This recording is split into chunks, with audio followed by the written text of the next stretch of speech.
Hey guys, Adam Manley here from Good Life Property Management, bringing you guys another video today. Specifically today we're talking about Proposition 19. So we're going to break the video up into a few different parts. First, we're going to talk a little bit about what Prop 19 is, give you guys a little bit of history about Prop 19, and then go into some of the changes that have been implemented as a result of this new proposition going into effect this year. So what is Proposition 19?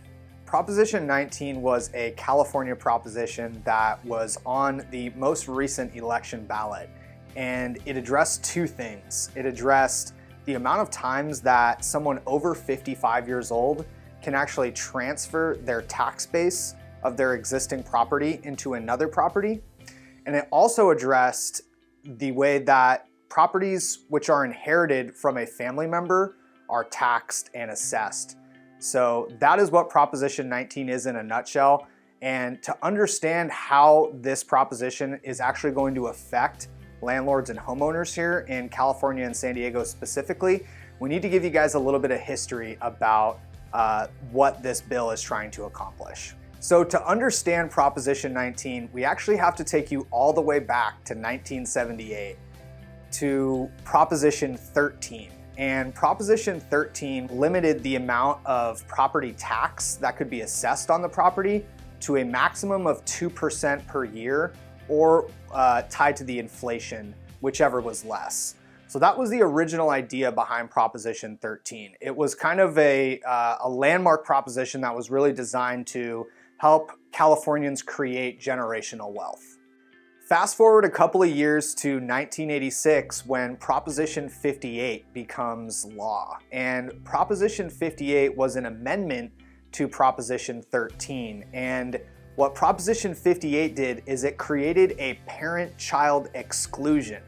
So what that essentially means is that only the primary residence from a parent to child would now void that new tax increase when the property was passed on, and only up to $1 million for a secondary home or investment property could then be passed on to the child. So this created a very distinct line in the sand once this proposition was created, so that California really wanted to make sure that this was going to people who were going to use this as a second home, and limited the amount of tax benefits that they could actually hold on to for secondary homes and investment properties. So what is Prop 19 actually changed? Now that we kind of understand a little bit of the history behind it, we can now kind of take a look at some of the implications that Proposition 19 is going to have now that it is law.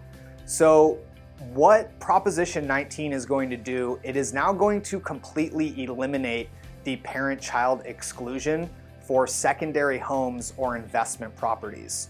So children who inherit those secondary homes or investment properties will now be taxed at the time of that transfer on the current assessed value of that property. They no longer receive that $1 million exclusion. However, it does still keep in the primary residence in place. So if the child inherited a property from their parent and plan on using it as their primary residence, they're still able to do that under Proposition 19. However, it has completely eliminated the tax credit for secondary or investment properties. The other major change that Proposition 19 had was the ability for not only seniors, people over 55 years old, but also specified disabled people and victims of natural disasters and wildfires to be able to transfer their existing tax base into a new property up to 3 times. Previously, the law only allowed someone to do that one time, and specifically actually within their own county where they currently lived.